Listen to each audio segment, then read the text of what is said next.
Everybody, my name is Infamous Isaac and I'm here with a video on the Fate Grand Order, or FGO. I almost blanked on what the name was for a second. I'm going to be talking about Heian Kyo, or Lost Belt 5.5 if that's what you want to call it. And I look at it more as a singularity, but that's because of more spoiler reasons in the story. But, you know, it's whatever, it doesn't matter. So, I'm going to be talking about it, and the reason it actually took so long to get it done because like the last spell came out like 3 months ago, I think, a while ago. It was because I just had a lot going on during that time period and up until this point, and I also didn't have motivation to finish it. So it's just kind of like things added up until each other, and then now was the best time for me to be able to finish it. So I I looked up a video on Otaku Daikun on his channel, or excuse me, their channel. I don't know what they prefer to be called as, but I looked up a summary on the first half of the what's it called, the story, and I did this after I beat it, so I didn't get spoiled or anything like that. I used that as a refresher to remember what happened during the first like half, because I stopped like around section 10. Actually, if anything, I stopped around like closer to the end of the story, so I had to watch like over half, if not like if I would have watched the video first, I would have had to stop like 36 minutes in around there because well, where I stopped was actually closest to the end of the video, so it's kind of funny looking at it that way. But once I got the refresher, I hopped on to make this video. So yeah. But anyways, what if I had to rate this singularity, since it kind of is a sequel of sorts to Shimosa, which I'll explain more in the spoiler section. But I'd give it an 8.5. Like I feel like out of both sides of it, Shimosa being part one and this being part two, part two is way better, and that's because it has the lost belt of like writing from like part three onwards, where it's just crazy. It goes hard for no reason. I don't understand. Heian Kyo at first, I once I got burnt out of it, I started getting bored. But looking back on it, like this lost belt, or excuse me, this singularity is really good. Like it's really good. So I'm giving it 8.5 for sure. But the reason is because the characters are amazing. The setting, I like Shimosa setting more than this one, but this setting makes sense in context with the characters and just the time period and all the servants involved, all that stuff. So that makes sense, or well, most servants involved. But I prefer Shimosa still in terms of that setting. But in almost every facet, like characters included, Heian Kyo is better. Like I even prefer the main character or the main servant like that you use in this one more than Shimosa because he's just so cool. Like he's generally just so cool. And in terms of that, like he just had the craziest like rise of to well not popularity but just like likability for me.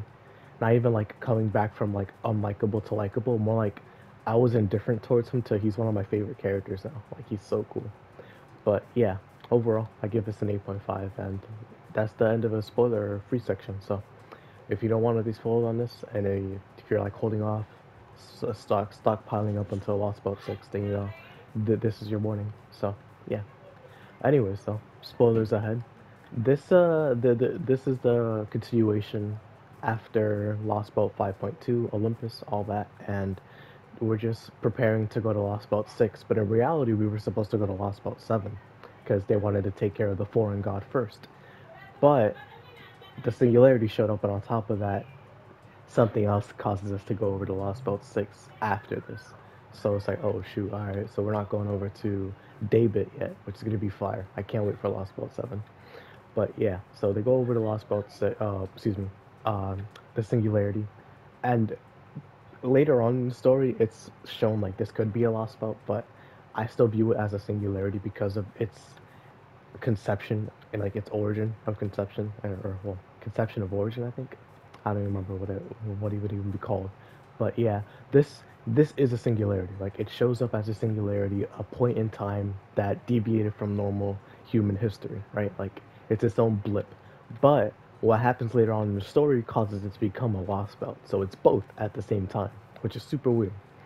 But yeah, anyway, so Fuma Kutaro and Danzo, or Kado Danzo, and you have Mash and Fujimaru all go to Heian Kyo. And this is the Genji period where um, Raiko, Miyamoto no Raiko, Watanabe no Suna, and Kentoki are all like alive. These are characters that actually existed during this time period. Like how Medusa, or well, not Medusa actually, Gil in Babylonia was actually alive, like he was in the serpent. So it's pretty cool. And we go there, we have our crazy problems because it's like Oni everywhere. Literally, nighttime is crazy, Oni everywhere. And we meet Watanabe no Suna, and he's not actually the main guy that we follow because he tries to kill us after he saves us from an Oni. And then we meet Kentoki. Kentoki fights him, and then we stave him off. And now Kentoki's the main guy. And Kentoki was actually the guy that had the crazy comeback for me. So I'll explain that later. But basically, once we meet Kentoki, we go on this crazy adventure, like summarizing as best as I can, where we meet Murasaki Shikubu, that's her name. We meet Ashia Doman, like the actual Ashia Doman, and that comes into play later. And we just meet all these characters I'm not mentioning. Oh, we have Ibaraki Doji as well, and Shootin' Doji. They're all alive during this time period. Super cool. And we see them all here. And basically, Kentoki, the Fujimaru, and Kato Danzo are all just going around trying to figure out what's going on. How do we stop Limbo? Because he is here. Ashia Doman and Limbo are two different people, but we'll see how that comes into play later. So we're going around, and the reason why uh, Kotaro and Mash aren't here is because Ashia Doman, or excuse me, Limbo messed up the summoning process, the race shifting process. Excuse me, not the summoning one, and that's why Kotaro isn't here because he actually stopped it from malfunctioning so that they all didn't get stranded or something. So Mash and Kotaro back in Chaldea while Danzo and Fujimaru are here. And what's going on is a Imperial Grail War where Limbo is actually orchestrating this, and it's because of the government or whatever. He called upon the government like, yo, this is important. Like Abe Seme said, we need to hold an Imperial Grail War, all that stuff, blah blah blah. Somebody needs to get a wish granted, and the people who are here, like Shootin' Doji, four of the four Heavenly Kings and what's her face, I forget, Raiko. There you go, Raiko. Are called upon to be servants as well. So we have um, seven uh, masters. I think Limbo is one of them as well. There you go. But Kentoki actually doesn't have a servant. All of them have servants and they're all casters, but for some reason Kentoki doesn't have one, which is just really weird. I forget why he doesn't, but he just says that, oh, Fujimaru is my servant, even though he's a human who's alive still. But whatever, point aside. Basically, we go to the first servant, which is Charles Babbage, and it turns out that Murasaki Shikubu, we were staying at her place after taking refuge from Watanabe no Suna, all that stuff, and I'm just skimming through the story right now. But Charles Babbage was a servant, and we go to find him just to see what's happening, not to fight him. But this is just like Shimosa, where there are servant duels in this. So since Limbo was the one that orchestrated Shimosa, and since he's also the one orchestrating this, so it makes sense, right? But they end up fighting Charles Babbage because Watanabe no Suna shows up as well, and he's going to kill Charles Babbage, but he ends up protecting Shigibu. So Babbage challenges what's his face Kentoki, and we win. We win. Then we have to leave because this dude Watanabe is crazy. Like in gameplay, he is so annoying to fight in the story, actually crazy. But then next who was next actually? I remember. It's Watanabe himself, because his fight was stupid, actually dumb. I hated it so much. It was the most annoying fight in the story besides another fight coming up. But that one was just ridiculously, like, it felt like a challenge quest. But anyways, yeah, Watanabe was stupid. Genuinely stupid. I hated his fight. I did not like it whatsoever. I thought it was dumb. Super dumb. Almost ruined the character for me, but I managed to get it out of my mind, and it was just like, whatever. He's a guy who's cool. He's cool. But anyways, so Kentoki and him fight, challenge themselves to a duel, servant duel, because Watanabe has one, and Fujimaru's over here helping out Kentoki. And it's because Raiko is there, and she's just like, actually no, this happens afterwards. Never mind. Next is Raiko, actually, who we find, and her servant is Nursery Rhyme. Shootin' Doji and Ibaraki attack the Genji estate, and so we go to help. Watanabe's fighting off Ibaraki while Kintoki's fighting off Shootin, and we go downstairs. Like Fujimaru goes to help Nursery Rhyme because Shootin actually goes to attack her to get Raiko to go off into like a crazy demonic rage, and we save Nursery Rhyme, and we defeat Shootin's what's his name? Servant, who's Parcellus von Hohenheim. And then the next day, Kentoki and Watanabe fight. Kentoki wins easily. Well, not easily, but he wins. And we actually keep Medea alive, so, he loses. He's out of the Grail War, basically, but he's still fighting alongside the Genji. And Kentoki now, because Kentoki wants to stop the Grail War because of us. So we're going to the Ministry of the Left, where Limbo is basically orchestrating all this, quote unquote, as like directed by Abe Seme's orders, or Abe Seme. I don't know how they pronounce that. It's weird. But now Limbo reveals his true colors, actually revealing that he was Ashia Doman, like he fused together with him, and that's how Limbo was able to orchestrate all this. Because Ashia Doman himself is a normal guy. He's just chilling. He's normal. Like he hasn't corrupted himself yet. But now that Limbo's taken over, he's all types of messed up. And so Limbo goes to orchestrate his plan, and what's it called? He starts sprouting the Lostbelt tree. There you go, the Lostbelt tree that is going to sprout in Heian Kyo. And so now we have to fight all these Oni going around, and actually two of the people that we saw were Tawara, I think, and Suzuka Gozen. And they basically were just manifestations of two other people I don't remember their names for. But if we beat them, they're going to fuel the tree. So we had to go back to what's her face's house, Murasaki, to get some talismans from Abe no Seme, and he gives us them so that they don't go to the tree. Because in reality, he knew this was going to happen all along because he's just that smart. He's like Merlin in a sense, but for Japan. There you go. And they go to fight them, they beat them, they put the talismans on them, and then they meet one of the most important characters in this story, Taira no Kagekiyo. And she is important because she's actually Yoshitsune, but all the hatred of the Genji put into one. So anybody who hates the Genji manifests into Taira no Kagekiyo. And the person who hates the Genji the most is Yoshitsune because her brother betrayed her, Yoritomo. And so we have to fight her, but we realized, we're all a part of the Genji except for Fujimaru and what's her face, Danzo, Kara Danzo. So instead, they go to enlist the help of what's this dude's name, Shuten Doji and Ibaraki, and they call a truce because the Imperial Grail was over basically. Shootin lost her servant. Ibaraki never had a servant, and it's over because Limbo dropped the facade and everything's going crazy because there's a blood moon out right now, all that stuff. So Shootin actually decides to help. Ibaraki isn't there, so we can't really help her. She actually leaves, all that stuff, blah blah blah. So we go back to Kagekiyo, or excuse me, Taira, and then we fight her. And it's a crazy fight. Like she genuinely almost killed Kintoki.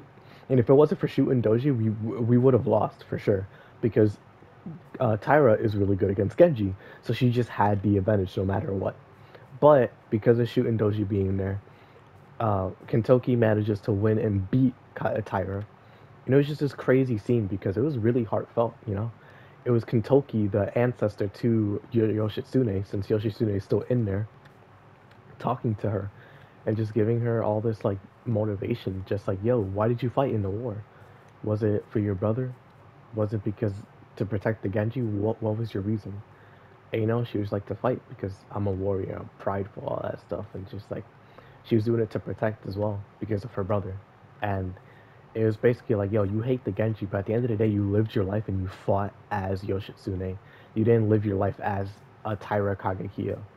So just remember that as Yoshitsune. You're a warrior, at the end of the day. And it was really fire because it was a good character for both Yoshitsune, or I guess Ushiwaka, but I still call her Yoshitsune. Yeah, and Taira, but also for Kintoki. And it was just super cool. It was really cool. I enjoyed it. I'm thinking of putting one of the panels, or not one of the panels, but one of the pictures from this thing as a thumbnail, but at the same time it's really spoilery, so I don't know. But anyways, yeah, we uh we go on to the next one, which is basically confronting Limbo, but in reality, somebody else shows up, and it's Ibuki Doji. Immediately, she shows up. And Ibuki Doji is actually shooting Doji, but it's super weird because Ibuki Doji is her but isn't her. It's like the best way that I could explain it is that she's an alter, but she's not because it's the same concept, right? Where Ibuki Doji is all the god power that Shuten Doji has manifested, and Shuten Doji isn't the daughter of the Orochi guy, whatever, the giant god being, but Ibuki Doji is. I don't know. It's super weird, but basically they're the same person, but they're not the same person. Alters, basically, literally alters. That's the best way to rationalize it. But anyways, yeah, Ibuki Doji shows up. She's cracked. She's literally cracked. It's almost like Zeus showed up, except it's Japan now, so it's really crazy. But she shows up and she claps us. Annoying fight. I really did not like this fight, but it was because it felt like a challenge quest. It genuinely felt like such a challenge quest, but it all could have been remedied if I went in with Ignore Invincible. And I remember my friend telling me like, yeah, you should go in there with Ignore Invincible. But I got lucky. I got really lucky because my Napoleon has Ignore Invincible, but only on his Noble Phantasm because I use it for that purpose only, right? So that he was the only person with Ignore Invincible like that I have, except for what's her name, Musashi. But I went in with archers and Van Gogh. So, oh, and also what's her face? Our Toria caster. But anyways, yeah. So annoying fight, but I did it nonetheless, and we didn't beat her. If anything, we just lived. So she actually finds Limbo because he talks to her and he's just like, yo, come over here. I'm gonna turn you into a beast. And she's like, okay. And so she goes over there. Meanwhile, what's his dude's name?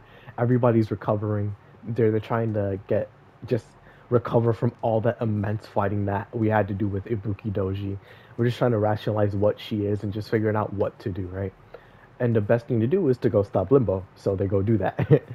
And Ibaraki's just like, yo, how are we gonna beat her? And Kentucky's just like, I don't know, but I'm not gonna lose, so I don't really care. So he goes to fight her, and Ibuki and Limbo have a falling out. Limbo turns stupid, like genuinely he turns dumb because he's like, instead of having her become the beast, why don't I? And so he basically absorbs her into the tree. But in reality, she's a god, and Limbo's an alter ego. So you can probably assume what happens. But Limbo just basically the only reason he loses is because he got arrogant. He got super arrogant and prideful and cocky. Because if he was smart, he wouldn't have lost. But he let his pride and he let his pride take over and he jumped the gun. So that's honestly why we lost. Because if anything, we would have gotten cooked. Because if Ibuki Doji and Limbo got on us, it would have been like Lostbelt 5 all over again, where we shouldn't have won.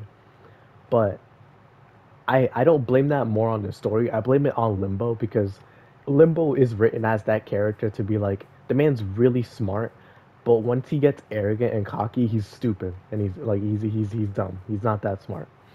And Abe points this out later on, so I'll get to that. But anyways, uh, Ibuki and him have a falling out, and now he's trying to become a beast. So we show up and we start fighting him. All this stuff is going on. Kentoki has this crazy speech about just what he's really fighting for. Because in the beginning, he didn't know what he was fighting for, which is really cool. I thought that was really cool that this whole time he found out. It was super. It was sick. It reminds me of Shibosa, but in a different way.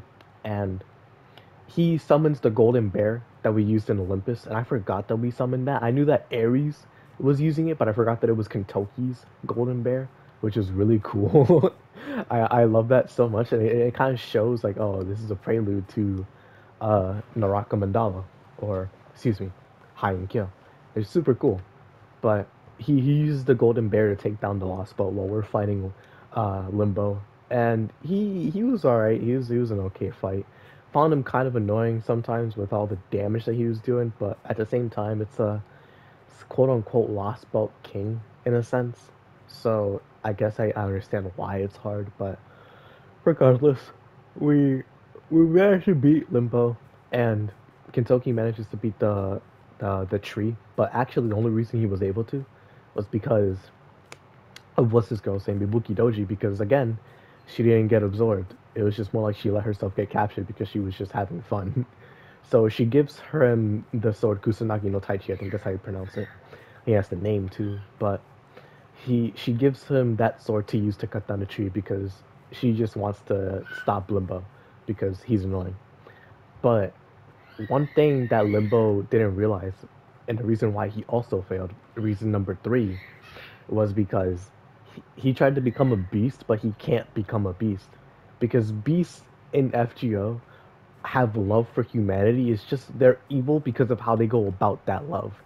Like how Kama is love, but she goes about it in a twisted sense, or how Tiamat sees everybody as her children, or how Gatia was trying to start a new humanity because he didn't want the concept of death to be a thing. In a sense, trying to help humanity, in just in a twisted sense. And those beasts all really show, and even Konya, but that's more hypothetical because we don't know why she's trying to become a beast. But if she does become a beast, we know that she does love humanity in some sense. But anyways, what was his name? Limbo can't do that because I have no doubt that he has no love for humanity whatsoever because that man wants people to suffer in his lost belt. He enjoys people suffering. That is not somebody who loves humanity. That is not love whatsoever. So he can't become a beast, and that's why it fails when he tries. So that's why we beat him because his ineptitude. And even Abe comes down. He's just like not like in person, but through the letters again. He comes down. He's like, "Yo, Ashia, you blithering fool." Word for word, he said "blithering fool," and it was crazy to me. Just like, wow, that man is cooking me. Relax, please stop. So we beat Limbo, and one gripe I actually have is that we didn't get to see Ibuki Doji leave. She just left. I don't know if she got desummoned or if she just left and she just exists now as that servant. But she is a divine spirit. She got summoned as a servant. So it's like, I wish we got to see that because we got to see Medea, we got to see Nursery Rhyme, and all these people get, you know, desummoned. But with her, we didn't, which kind of sucks because we got to see that with the Roman guy from Lost Belt 5.2 or Olympus. I forgot the dude's name. I'm sorry about that, but if it Romulus, there you go. But yeah, I wish we got to see that with Ibuki, but she probably would have tried to kill us, so maybe not. I don't know. But yeah, we finished the Lost Belt. We say our goodbyes to everybody. We have a nice scene with Shu and Doji. It was cute. We also have a really nice scene with Kentucky. We go back to Chaldea and we just have a nice scene. Kentucky over there is talking and he's like, "Yo, so how'd it go? How was it over there?" And the man, or we reply with golden. It was golden. And he was like, "All right," and then that's where it ends. And man, it was a really good, like genuinely, it was a really good lost, or excuse me, singularity turn lost bow. I enjoyed it. Like once I came back with a refreshed mind and ready to finish it, I enjoyed it a lot. So I can't say that it was bad in any sense of the word. But only gripes is that Limbo was just a weirdo. We were meant to hate him, but some of his decisions were just like they were a bit weird. They were a bit weird, but they can be written off as him being just Limbo, being dumb, even though he's one of the smartest characters and has out tricked us at almost every turn, especially Lost Belt or excuse me Olympus. But I don't know. It just felt weird seeing him betray Ibuki after just being like, "Yo, let me turn you into a beast." It was such like a spur of the moment decision, but it fits him because he's stupid. So I don't know. But anyways, yeah. Besides that, the gameplay it was annoying. Like in terms of the bosses, Ibuki's fight was crazy. It was actually ridiculous. You have Watanabe's fight, which was annoying, like for no reason too. It was just so annoying. It was crazy. And you have Limbo, which was honestly the tamer one out of the three, but it was still annoying. And it's just like, man, I guess I just got to get my weight up because goodness gracious, that those fights were annoying to deal with. But yeah, overall, ladies and gentlemen, and non-binary pals, this Lost Belt, or well, Singularity Turn Lost Belt, It was cool. It was awesome. I didn't get to hear the music because I played with the music off, but I really should stop doing that because I need to hear the music for this.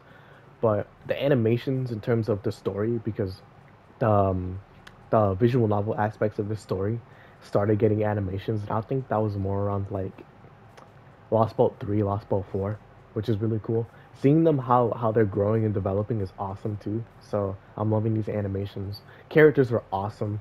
I really enjoyed all the Genji. I really enjoyed Ibuki and Ibaraki and Shooten. Limbo was cool. Not my favorite villain, but he served his purpose. The man was just like hilariously evil. It was actually crazy. Yeah, the Sei Shonen, Murasaki, all these people, Medea, Nursery Rhyme, they were cool. Like I generally enjoyed this cast. Not my favorite cast, but they were really good in terms of singularities, you know. So that was fire. And overall story, it was good. It was really good. So honestly, that's what I have to say about it. Oh, also, uh, Imaginary Scramble, my favorite event. I never got to talk about it. I was thinking of making a video on it, but I forgot to. And also, I didn't want to because that was when I was thinking more about the views than I was for doing it for myself. So, Imaginary Scramble, I want to add it on an addendum to this. I really enjoyed it. It was my favorite event for sure. I got Nemo, I got Van Gogh, and I was going crazy. Van Gogh was so much fun, and it made the event so good. And even if I didn't get Van Gogh, I think I would have liked it regardless because she's fire. She's generally so cool. So yeah, Imaginary Scramble, a fire event, probably my favorite one. I'd give it an 8 out of 10 for sure. But yeah, that's Naraka Mandala and Imaginary Scramble. And the reason I mention it is because that is a story section in the game. Like it is a main interlude for a reason. It's important. So yeah, like it exists. But anyways, yeah, that's my thoughts and opinions on it. Thank y'all for watching. I hope y'all enjoy, and I'll see you all in the next video. Peace.